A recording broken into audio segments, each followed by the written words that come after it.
And people often ask, what is money backed with? And the truth is, money is not backed with anything. It has never been backed with anything.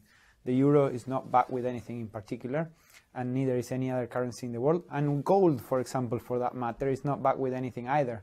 Some people think that gold has value because we use it for jewelry, but it's actually the other way around. Gold is valuable because it's very scarce, and because it's very scarce, it has been the best ledger we've found in 5,000 years. In Bitcoin, we have something that is as good a ledger as gold, meaning that it's incredibly scarce. There will never be more than 21 million Bitcoin. It's even more scarce than gold. A lot of people are just seeing the charts and thinking, how high will it go? What I'm doing is counting backwards. I mean, this is a transactional currency, and it is a store of value. As such, it is a product and a service competing on a very tangible market for stores of value and for transactional currencies. So what is the size of that market? Right. And this is important. And how big a market share can Bitcoin realistically take within a foreseeable time frame? Right. When you ask that question, then you come up with a market cap of Bitcoin total, and then you divide that by the number of Bitcoin in circulation by your estimated time.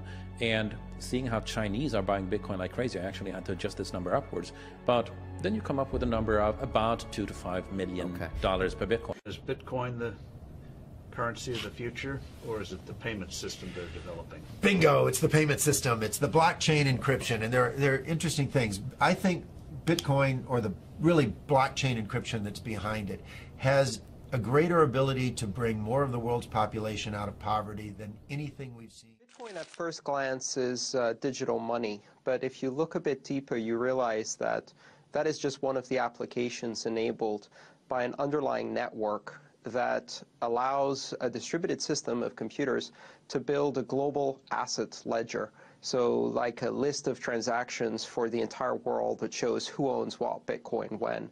And that's based on a really fundamental invention that allows computers to coordinate in that way without a central authority. Bitcoin and things like it is the equivalent of the red pill, okay? We are entering a completely world of uncharted water right now. Have you made any investments in Bitcoin? So, I mean, I personally own Bitcoin in my hedge fund. I own Bitcoin in my fund. I own Bitcoin in my private account. It is a huge deal. It's a huge, huge, huge deal. Because what you're talking about in the next 3 to 5 years, an unbelievably better store of value. It is gold 2.0. I think this is a currency that's really going to work eventually. Well, I think it is working, and there will be other currencies like it that may be even better. But in the meantime, there's a big industry around Bitcoin, and people have made fortunes out of Bitcoin. Bitcoin, there is no Bitcoin company, there is no Bitcoin building, there's not even a Bitcoin server anywhere that you could shut down. It is completely distributed.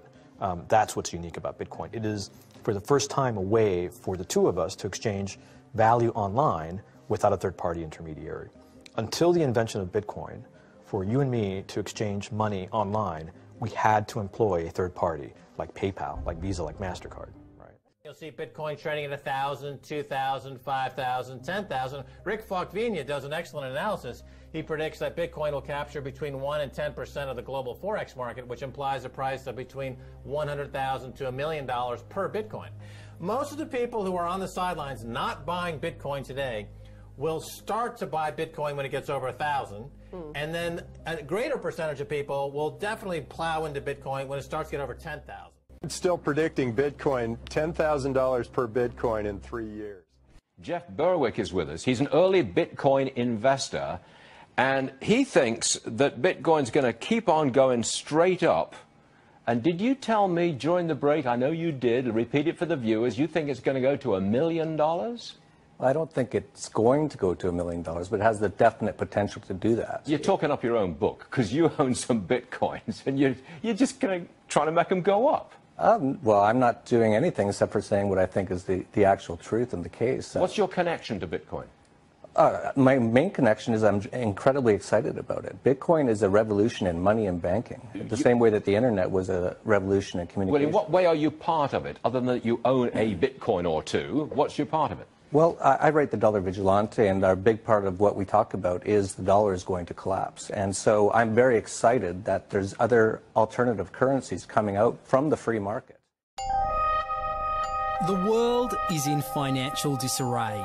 Currencies failing, economies in wild flux, jobs being lost. But what if you could build an entirely new economy, one specifically designed for the digital realm?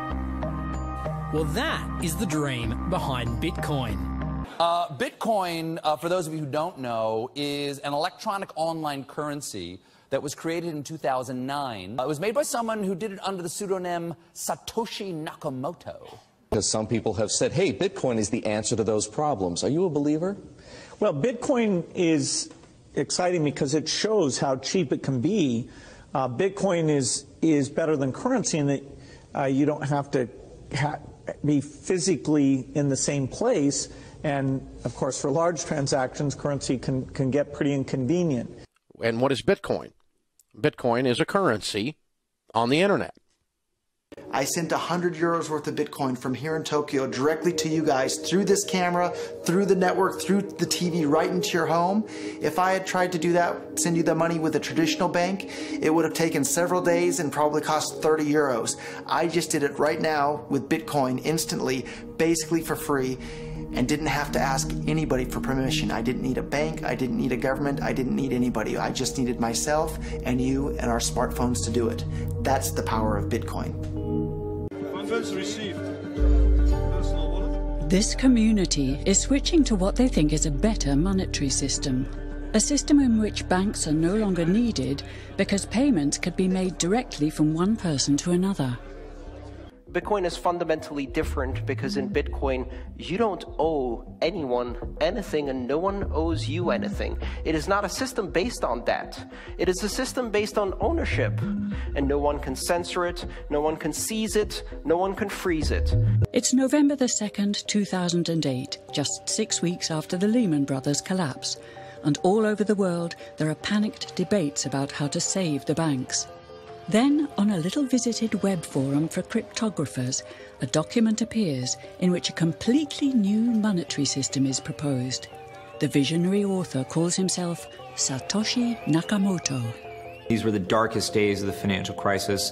So that to me suggests a very clever mind that saw an opportunity, the perfect opportunity to introduce a new radical technology and a new radical approach to money and finance at just the right moment when people would be very open to making this big shift that's required to adopt a new currency. What's exciting for me is like a global economy. Right now we say we have a global economy, but I can't take $1 and give it to you in the Netherlands and then you know what to do with it, right?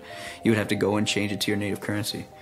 And when you kind of eliminate that step and I can just send you one form of payment and you can send me a product in a matter of seconds, that starts to change things from a global perspective. How could this digital coin invented by this Satoshi Nakamoto become hundreds of times more valuable than the dollar? And why do enthusiasts like Roger Fear want the world to switch to bitcoins? Back in the early days, you know, I'd get phone calls from my buddies, oh, hey man, I lost 10,000 bitcoins because my computer blew up, right? Back then, one bitcoin was less than a penny, right? So nobody cared. They lost $10. I don't care. Right? And now 10,000 bitcoins, that's $5 million. That's a big deal, right? Bitcoin is a decentralized electronic cash system that uses peer-to-peer networking along with digital signatures and cryptographics to generate currency. Now, with traditional money, think dollars, the euro, pesos, you've got a central bank, like the Federal Reserve. They issue the currency and they print more or less cash as needed, but not with Bitcoin. It looked very different to me. I mean, as soon as I heard the word decentralized and the fact there was a network powering this currency rather than a central issuer, that immediately captured my interest as something quite different based on what little I knew about alternative currencies at that time. The government couldn't come in and shut down a server and end Bitcoin. It would have to shut down the entire internet or turn off the electricity grid to stop Bitcoin. And so that was really attractive. So gold is kind of hard to divide. Bitcoin divides down to 8 decimal points instantly, super easily. Gold is really, really difficult to transport. If I want to transport gold from here to Moscow, it'll cost a bunch of money to do that, and it's dangerous, and you have to have armed guards and who knows what. With Bitcoin, I can send Bitcoin from here to Moscow or to Holland instantly, just like that, basically for free. I don't have to pay for a bunch of armed guards. It just happens almost like magic. If you ever ask somebody why they think gold's valuable, they can't ever really tell you. They always give you these like weird stories around, oh, it's like a precious metal, isn't it? It's pretty. While we think it has all this intrinsic value, this intrinsic value of gold has been largely constructed in people's heads, often by actually like association with power, association with religious figures. Bitcoin has potential for similar types of construction. He undermined the ability of every single government on the entire planet to control the money supply. And that's how every single government in the world is controlling their citizens and their economies today. And he just basically, you know, knocked their feet right out from under them with the invention of Bitcoin. And I'm sure that's going to make a lot of people who want to control other people by force really, really upset. You can buy Bitcoin at the Shell station. Check it out. $0 to $2,000. Put your phone number in here. Put the code in. Scan it. Got my reader. Oh, I gotta put the cash in. Good. Got $2. Hit finish. Oh, $2 in Bitcoin. Just like that. From this machine. I just turned cash into digital currency. So thinking that it's too late to get involved in Bitcoin is like thinking it's too late to get involved with the internet or too late to get involved with using a cell phone. Like, it's not too late to get involved in Bitcoin. If Bitcoin becomes really popular all over the world, Bitcoins are going to have to be worth at least tens of thousands of dollars a Bitcoin, if not hundreds of thousands of dollars per Bitcoin. So thinking it's too late to get involved with Bitcoin is like thinking it's too late to get involved with using the internet. Of course not. Like, it's ubiquitous in our lives, and Bitcoin's going to become ubiquitous in our lives as well.